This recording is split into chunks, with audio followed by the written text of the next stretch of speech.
Millions of people across central Israel sheltered in place this afternoon after the IDF says the Houthis in Yemen launched 2 ballistic missiles. We are right now in Rishon LeZion, sheltering in place because there are sirens going off. We actually see what appears to be an interception in the background. I'm going to post another video of it. We literally just saw 2 interceptions right above us, right over here. Unclear right now where the rockets came from, but pretty much everyone's on the ground. That was me and one of our video editors here at ILTV sheltering in place right as we got off the train, heading to the office here in Rishon LeZion. And take a look at these images on your screen. There were several sightings of shrapnel in Rishon LeZion, Beit Haron, and in Hebron today after the attack happened. There were no immediate reports of damage or injuries. The Houthis have attacked Israel at least 7 times since March 18th, which is when the IDF resumed fighting in Gaza. Now, the IDF says they are warning residents of additional neighborhoods in Gaza to evacuate before military operations expand there. This news comes after the IDF identified terrorists were carrying out rocket launches from the area, causing sirens in border communities in Israel. Here's what else you need to know about the renewed fighting in the Gaza Strip.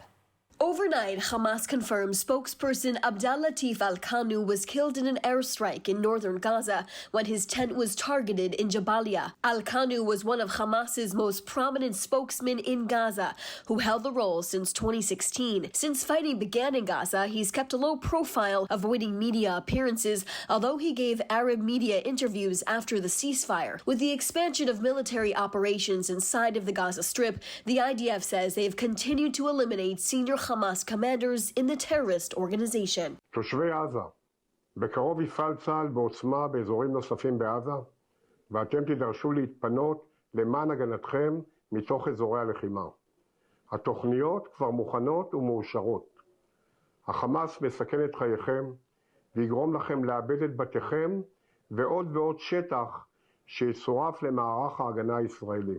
For the last week, Defense Minister Israel Katz has threatened to annex areas of the Gaza Strip if Hamas refuses to release the remaining hostages in captivity. And with recent groundbreaking anti-Hamas protests in the north of the Gaza Strip, Katz has an additional message for people living in the enclave. תלמדו מתושבי בית לאהיא, כפי שהם עשו, תדרשו גם אתם את סילוק החמאס מעזה ואת השחרור המיידי של כל החטופים הישראלים. זאת הדרך היחידה להפסיק את המלחמה. Hamas issued its first official response to the protests happening in Gaza, claiming they are actually against Israel, and that, quote, there are those who are trying to divert the spontaneous protests to service the occupation's agenda. Meanwhile, in his speech at Knesset, Prime Minister Benjamin Netanyahu made his first public comments about the anti-Hamas protests happening in Gaza. בימים האחרונים ראינו עוד שינוי. ראינו דבר שאף פעם לא ראינו כמותו.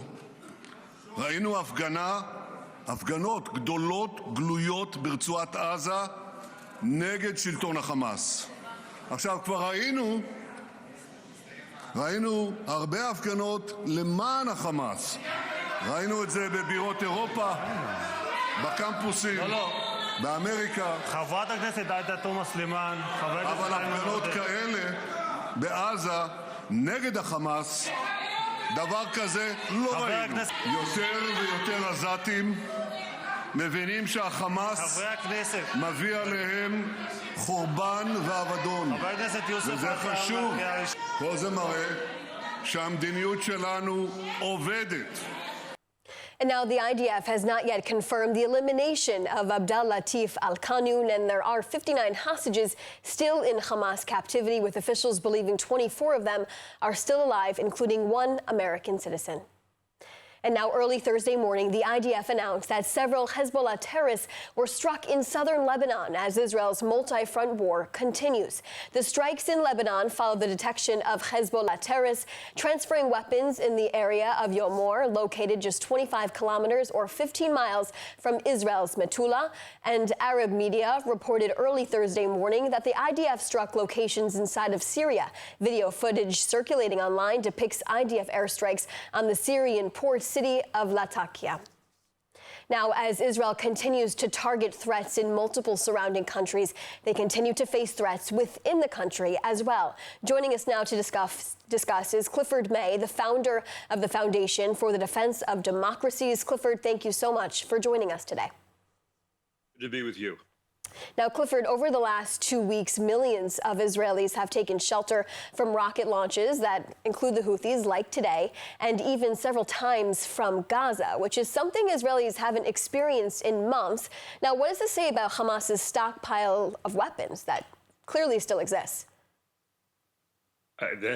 Basically that. It clearly still exists. I imagine in the tunnels they were able to take various parts and put them together and assemble some kinds of missiles. They still have some weapons. It would tell me that it's very important that the Israelis hold on to the Philadelphia corridor, since I think most of us believe that has been the route through which additional weapons, munitions, supplies have been coming in. And I think that has to be blocked. They have weapons and they need to run out of combatants. I think a lot of them are hiding in their tunnels, letting innocent civilians above act as human shields.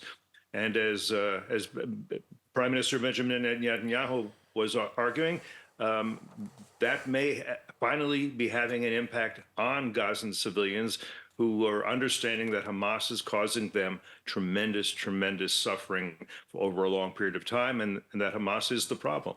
Right. You mentioned, of course, Hamas fighters not being seen on the streets. You know, just a few weeks ago, we saw them actively parading hostages around inside of Gaza. Now, just this week, an elderly man was shot and killed, and an IDF soldier was seriously injured in a terror attack near the city of Yokneam here in Israel. Officials say the terrorist was an Israeli Arab from a nearby village in the north. Now, this is the third terror attack in the last 3 weeks to happen here in Israel. Why is there an uptick in these types of attacks? Well, I mean, one point that I want to emphasize, and I wish more Americans understood this, is that Hamas fighters, so to speak, are happy to put their uniforms on during a ceasefire. And when they can humiliate Israeli hostages, which is, of course, a war crime, but they are committing war crimes even by holding the hostages, by torturing the hostages, by not letting the Red Cross come in. All of that, as soon as the ceasefire ends, because hostages are not being given up, they either take their uniforms off or hide in their tunnels. I wish more people at places like the UN, at the NGOs, would take note of that and realize what that says about Hamas. As far as terrorism, look, overall, within Israel, you know better than I do, 20% of your population is Arab and or Muslim. For the most part, relations are better than one might expect, especially at a time of multi-front war. But there are going to be some people that Hamas or Hezbollah or the Islamic Republic of Iran does manage to recruit. And so while fighting this seventh front war, the Israelis also have to worry about what's going on their own territory, as they always have. Now, with renewed fighting in Gaza and military operations continuing to expand there, the former Mossad chief Tamir Pardo said today the government has opened, quote, the gates of hell on the Israeli hostages held by Hamas by returning to war last week. Tell us what your response to this is, and how can Israel achieve their objectives in this war by returning to fighting there? Look, Israelis argue that Israelis argue among themselves always about policies and strategies. For myself, once it became clear that Hamas was not going to return any more hostages during a ceasefire, I think it became incumbent upon the Israelis to say, then we're going to put more military pressure on Hamas. The hostages have been mistreated, abused, tortured for the entire time they have been held. At this point, Hamas can kill them. Hamas can treat them worse. Or perhaps with the military pressure, some Hamas, whatever is left of the Hamas leadership, and it keeps getting lower and lower down, will say, okay, I'll trade the hostages for my life, for safe passage out to Algeria or Qatar or Turkey or some other country. My guess is that Prime Minister Netanyahu would welcome that, or at least to say, okay, in exchange for the hostages, you get your lives, we'll give you safe passage to another country. Mm-hmm. As an analyst, I have to say that doesn't sound like the worst possible choice, and the choice choices, and none of the choices are good here. Just today, the mother of hostage Matan Zankauker released a video pleading in Arabic to Hamas leaders in Khan Yunis for proof of life of her son. Realistically, now that fighting has resumed, how can this hostage crisis be resolved? I don't think this hostage crisis can be resolved myself in any other way except to continue to pressure Hamas, continue to fight Hamas, and leave open the possibility that if Hamas will release the hostages and put down their arms, Hamas leaders can get safe passage to a country like Turkey, Algeria, Qatar, or somewhere else. That's got to be the trade. I don't think simply not fighting Hamas, I think we kind of know this, means that Hamas will suddenly say, oh, well, let's give up the hostages, which they consider to be their insurance policy.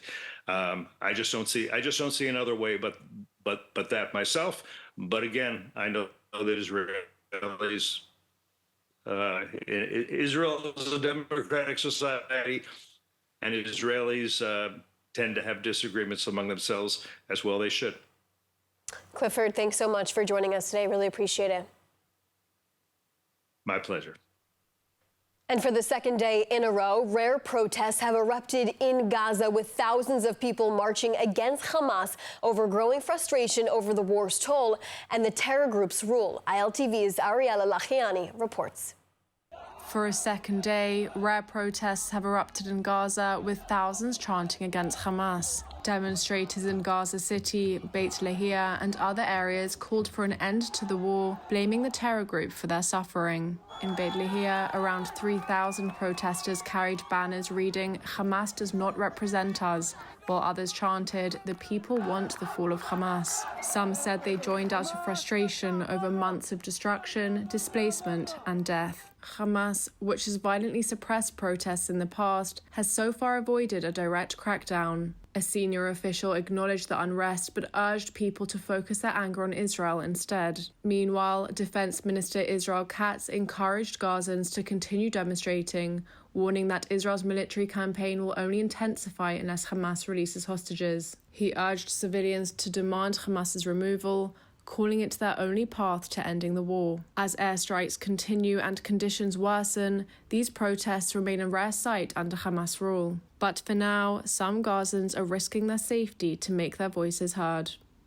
Thanks so much for that report, Ariella. Now, the U.S. still hasn't appointed an ambassador to Israel, even after a heated Senate hearing for nominee Mike Huckabee. ILTV's Mayan Hoffman is standing by outside the U.S. Embassy in Jerusalem with the latest. Well, Shosh, Israel still has no U.S. ambassador to the country, despite the Senate Foreign Relations Committee hearing that took place on Tuesday. That hearing was for Trump nominee, former Arkansas Governor Mike Huckabee. Huckabee faced repeated interruptions by anti-Israel protesters during the hearing, but appeared to maintain composure and support. Republicans, who hold a narrow Senate majority, largely backed him. Democrats pressed him on past statements and views. So far, the committee has not scheduled a vote. If it approves the nomination, the full Senate will also have to vote on Huckabee's confirmation. A longtime supporter of Israel, Huckabee has previously argued that Palestinians do not have a right to statehood and has supported Israeli sovereignty over Judea and Samaria. However, during the hearing, he told lawmakers that as ambassador, he would not impose his personal beliefs and would carry out official U.S. policy. Earlier this week, more than 500 Jewish and Christian faith leaders signed a letter supporting Huckabee's nomination. That public endorsement came in sharp contrast to previous letters of opposition, letters from leaders of the Reform Movement and the left-leaning advocacy group J Street. Well, Shosh, despite the conflict and the controversy around Huckabee, it does seem that the Republican-controlled committee will move forward with the nomination. Huckabee has said he'd like to be in the country in Israel by Passover, which starts on Saturday night, April 12th. Back to you. Thanks, Mayan, for that report. And the Knesset passed a bill reshaping judicial appointments, aiming to balance power between branches of government. ILTV's Ariella Lachiani reports. The Knesset has passed a bill amending the Judicial Selection Committee, a move aimed at strengthening democratic processes and ensuring balanced representation in judicial appointments. The bill passed with 67 votes in favour and just 1 against. Opposition MKs walked out during the final reading in protest, leaving the plenum half empty. Justice Minister Yariv Levin emphasised that the law enhances democracy by preventing judicial overreach and ensuring that elected representatives have a say in appointing judges. He described it as a necessary step to restore balance between the judiciary and the legislature. The new law adjusts the composition of the Judicial Selection Committee by replacing Israel Bar Association representatives with public representatives chosen by both the coalition and opposition. Supporters argue that this reform prevents undue influence by unelected bodies while maintaining a fair appointment process.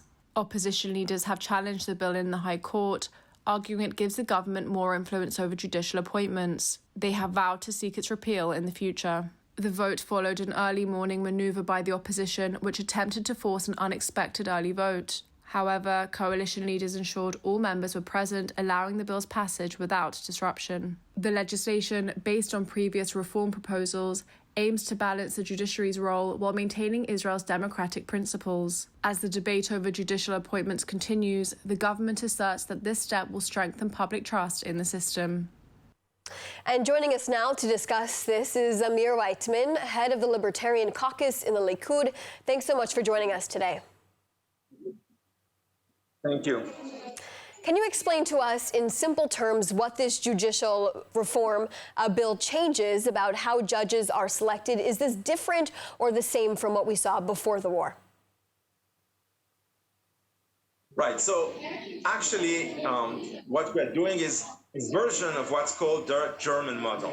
What it means is that judges are going to be selected on the basis of a consensus between both parts of the aisle, where there's no veto for the judges. In other words, there's going to have to be a cooperation between whoever is in power, whoever is in government, and whoever is in opposition, because both sides are going to have, by definition, veto rights.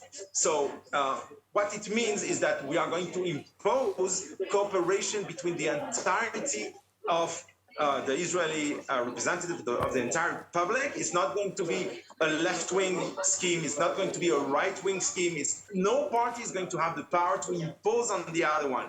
There is going to have to be cooperation. There is going to have to be collaboration. And the result will be that the judges will be acceptable to the vast majority of the Israeli public, therefore increasing the level of legitimacy that the judges republic. I think it's a very, very, very good reform. There's also going to be representatives of the judges within the committee, which means that they're going to have an input. They're not going to have a veto. They're going to have an input. They're going to be able to give an opinion, which should be respected. If you want, it's going to be a cleaner opinion. It's not going to be only a power play. It's going to be professionally giving input to whoever is fit and competent and acceptable to serve on the highest court of the land. I think it's it's something that should not cause any division within the Israeli public, because everybody now is going to be able to be represented within the Supreme Court. Yeah, you mentioned divide. Of course, there will be divide here in Israel. There was significant divide before the war started. Now, like I said, there's sharp divide when it comes to this bill. Now, opponents argue this gives the government too much control over the judiciary. How do you respond to a concern like that? Well, it's a lie for the reason that I just said now. No, the government will not have control. That's exactly the point. The point is that both sides, both the government, the coalition, and the opposition are going to have, both of them, a veto right. What this means, the government will not be able to nominate whoever it wants. It will, in this new system, again, this is not an Israeli invasion on a system that exists in Germany, in Switzerland, in Austria, and it's a system which forces all the parties within the political system to collaborate to reach a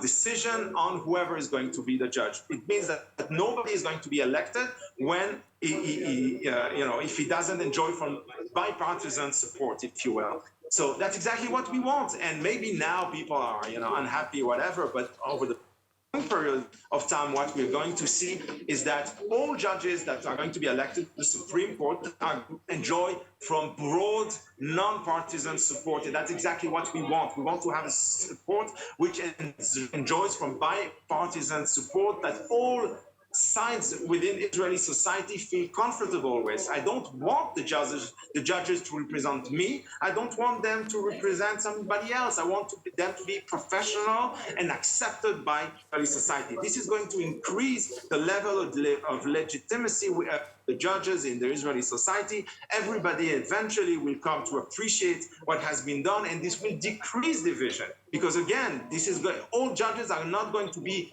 able to be categorized as left-wing judges or right-wing judges. No, this is over. What is going to happen is that all judges from now on, or from the next Knesset on really, are going to have to be elected only on the basis of the fact that they are competent, that they enjoy professional, if you will, not success, but professional respect, that they command respect from everybody. And therefore, is going to give every judge within the system an incentive to be fair-minded and to be, what they should, a servant of all people, not a servant of this side or that side, but a servant of everybody. Mm-hmm. Because if they are not, then have no chances of advancing within the system, of advancing to the Supreme Court.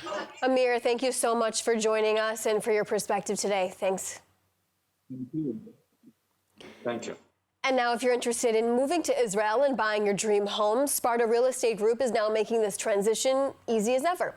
With the special guidance from Sparta's very own Eliyahu Kleinman, Anglo communities like Netanya and Ra'anana can be your home in Israel. Let's take a look. Hello guys, this is Eliyahu Kleinman from Sparta Group, and today we are in Netanya. We are at the Momentum Projects, one of our many projects in Netanya. We are in the model apartment of this project that will be ready within a year. One of the most desirable areas for Americans who wants to come to Israel, wants to come to be in Netanya, and to be in the center where you have the community, you have the shuls, to be next to the ocean. This is the place for you. This project has all the apartments here are 4 bedrooms and 3 bedrooms. Very luxury building with a gym, a doorman. Ra'anana is well known for the most desirable city for New Orleans, people making aliyah, and they want to feel the community. Well, if you want a soft landing, you don't want to go through so many changes all at once. So you want to pick an Anglo community. We're a city of about 120,000 people. Most of us are Olim Chadashim from America, UK, Australia, South Africa, South America. What you're getting here is such luxury. It's like Long Island and Miami Beach got together and had a baby. Okay, that's how you can explain Ra'anana. So today we saw a little bit of Ra'anana and a little bit of Netanya. We have other projects in Israel, Jerusalem, Tel Aviv, and more. If you're interested to hear more about the process of purchasing a home in Israel, scan the QR code right now, and I'll personally help you throughout all this process. Just before we check out the weather forecast, Israel is setting forward the clocks for daylight savings between Thursday, March 27th and Friday, March 28th at 2 a.m. Now, with the clocks jumping forward by 1 hour, daylight saving times will remain in effect until standard time resumes on October 26th, 2025. Now, let's take a look at the weather forecast. Cloudy skies are expected around most of the country tonight, with temperatures reaching lows of around 20 degrees Celsius or 68 degrees Fahrenheit. Then tomorrow we'll see more cloudy skies alongside warm temperatures, seeing highs of 30 degrees Celsius or 87 degrees Fahrenheit. Now that's a wrap for today's news. For the latest updates from Israel on all of your devices, be sure to follow our ILTV channel, subscribe to our newsletter, and explore our website, ILTV.tv. Stay informed with the latest news straight from the heart of Israel. I'm Shosh Bedrosian. Thank you so much for watching. Have a great day.